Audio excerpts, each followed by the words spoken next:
Nag-iisip ka ba ng negosyo o pagkain na magandang ilako kahit na maulan? Eto, kahit maulan, mabenta to. Oo, maganda rin tong ibahay-bahay kung gusto mo. Ayan, simulan na natin. Maglagay ka ng 1 and 1/4 cups ng harina, kalahating kutsara ng instant dry yeast, tapos sa asukal, 1 kutsara. Pero pwedeng hindi ka maglagay, pwede rin mas marami ilagay mo. Nakadepende sa panlasa mo. Pero manamis-namis na yan eh, oo. Tapos naglagay din ako ng isang itlog, pero kung nagtitipid ka, pwede hindi ka maglagay ng itlog.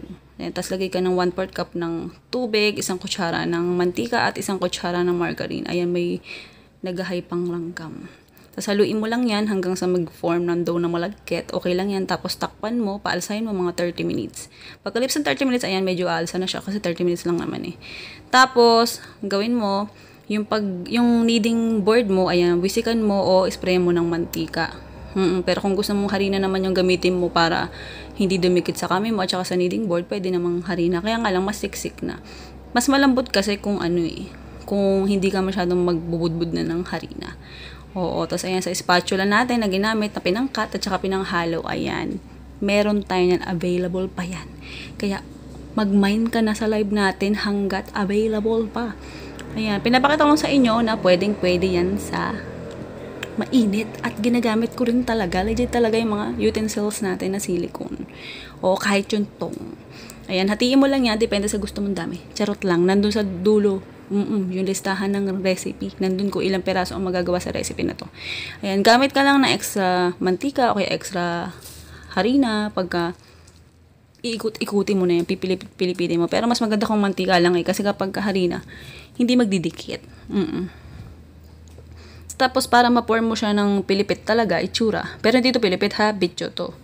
Ayan, ganyan lang gawin mo. Oo, gaya mo lang yan sa video kung paano ko ginawa. Napakadali lang naman yan, kahit di ka marunong mag-bake, kahit di ka marunong magluto, magagawa mo to. O kaya, kahit di ka marunong maluto, oo, nabulol na ako. Magagawa mo yan, makakapagtinda ka ng gusto mo, kikita ka.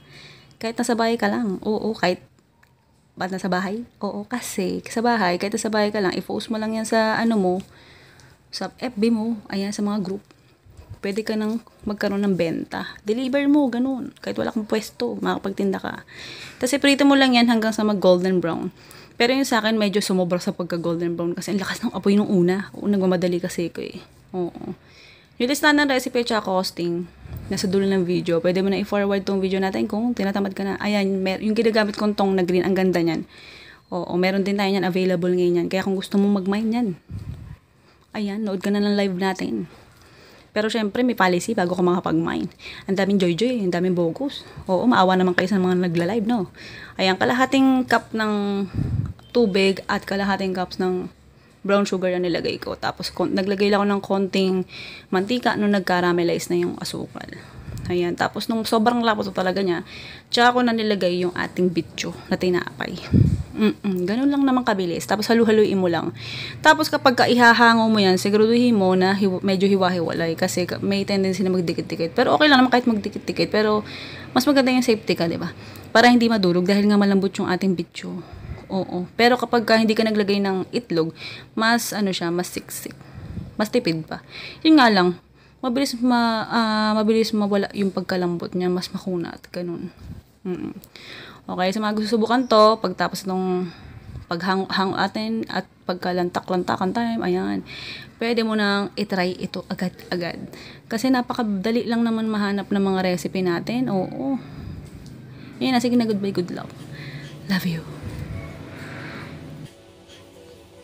Kung naghahanap ka ng paglilibangan at hindi mo na alam kung sinalalagyan pera mo, o baka nangutang ka pero di mo alam kung paano wawaldasin, ito na ang sagot kasi di ka marunong magbayad. Ito na, oo.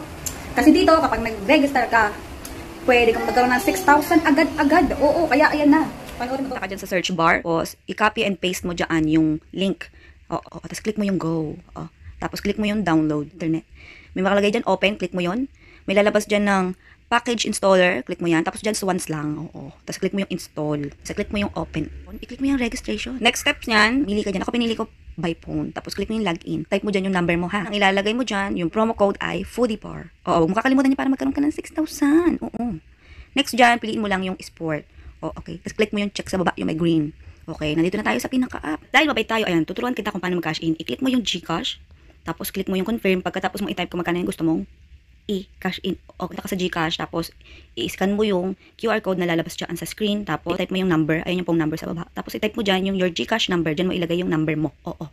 Tapos sa choose file, ilalagay mo dyan yung screenshot nung pag-send mo nung top up mo. Okay. Next, sa ibaba niyan, i-type mo naman yung reference number. Nakalagay yun sa GCash dun sa pinag-send mo. Okay. Pagka-type mo, click mo lang yun confirm. Next, payment successful na. Pwede ka na makapaglaro agad-agad niyan. Oo, sa sports, punta ka dyan, pili ka, pwedeng live, pwedeng hindi. Oo, kung anong gusto mo. Ayan, kaya kung gusto mo magkaroon ng instant na 6,000 plus, eto na, maglaro ka na sa sports at mag-cash in kahit 50 pesos. Sige na, go!